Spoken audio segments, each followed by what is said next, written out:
What's the difference between 2,000 calories and 2,400 calories, according to your food label? Nothing. There's something called the margin of error, and it could be the reason that you are not seeing weight loss results. I know this might sound crazy, but here's how it works. Food labels are allowed to be within 20% of the actual nutrition value. What this means is you could actually be eating 120 calories versus 100 calories.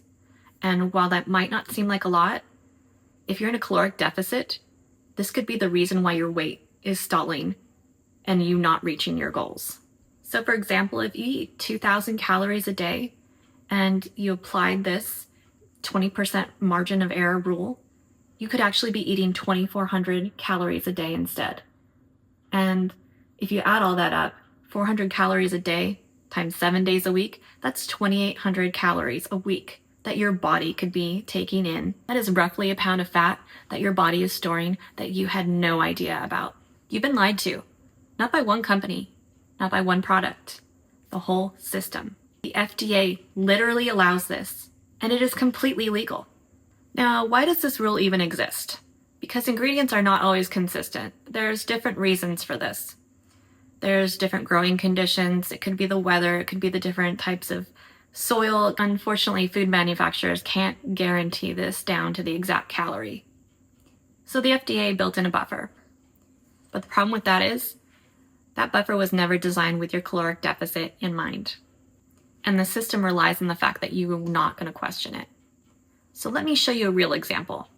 I took the provided scoop that was given with the bag, and it says on the label that it has 29 grams per scoop. I took out the scoop, put it on my scale, and it actually is showing me 40 grams. Now, it could actually be a little bit more if I had compacted it. If I had trusted the scoop and the label, and I'd never weighed it, I would have been eating an extra 45 calories from this snack alone.